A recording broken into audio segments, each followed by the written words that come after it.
CBS Detroit, AP, former First Lady Barbara Bush died on April 17, 2018, 2 days after spokespeople said that she had decided not to seek additional medical treatment. CNN had reported that Barbara Bush had COPD. According to the American Lung Association, more than 7 million women in the U.S.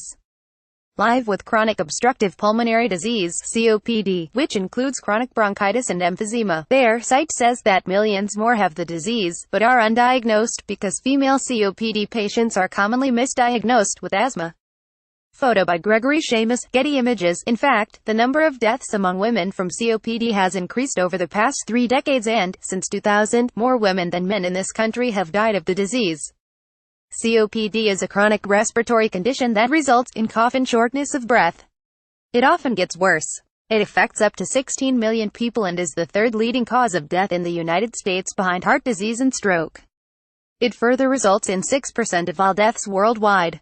The disease is most commonly caused by tobacco smoking and is thus often preventable. Mrs. Bush smoked cigarettes for decades, she wrote in her biography, but quit in 1968. 1/4 of cases occur in non-smokers, in part due to other environmental exposures. COPD is often undiagnosed because of its slow onset. Also, people often assume that their coughing is smoker's cough or old age. Women are more likely than men to be diagnosed with COPD. COPD includes several different conditions, including emphysema and chronic bronchitis. They can occur separately or together. Normal lungs have bronchial tubes that branch like a tree into smaller and smaller tubes, which end in tiny elastic air sacs called alveoli. These fill up as we breathe in and snap back empty when we exhale.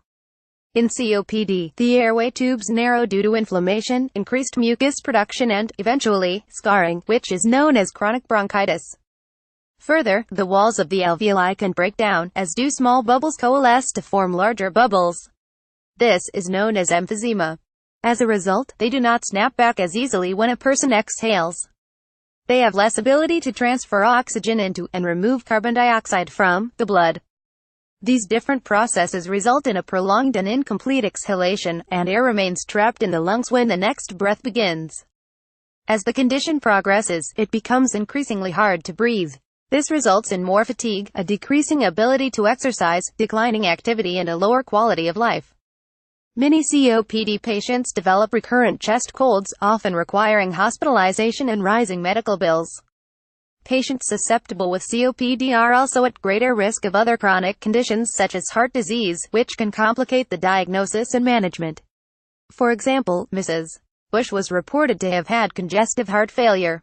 Due to differences in genetics, not all people who smoke get COPD, and not all patients have the same symptoms or progress at the same rate. It is thus critical that people who have a prolonged cough or shortness of breath undergo lung function testing, particularly if they are smokers or former smokers. Women may be particularly susceptible to tobacco smoke, according to the National Center for Biotechnology information. The most important treatment for COPD is to stop smoking, but vaccinations, pulmonary rehabilitation, use of long-acting inhalers, and other surgical advances have led to improved quality of life, decreased hospitalizations and better survival for many patients with COPD. This article was originally published on The Conversation. Read the original article here, http://thecconversation.com/barbara-bush-may-have-suffered-from-a-chronic-lung-disease-called-copid-a-doctor-explains-95188. Copyright 2018 CBS Broadcasting Inc. All rights reserved. This material may not be published, broadcast, rewritten, or redistributed. The Associated Press contributed to this report.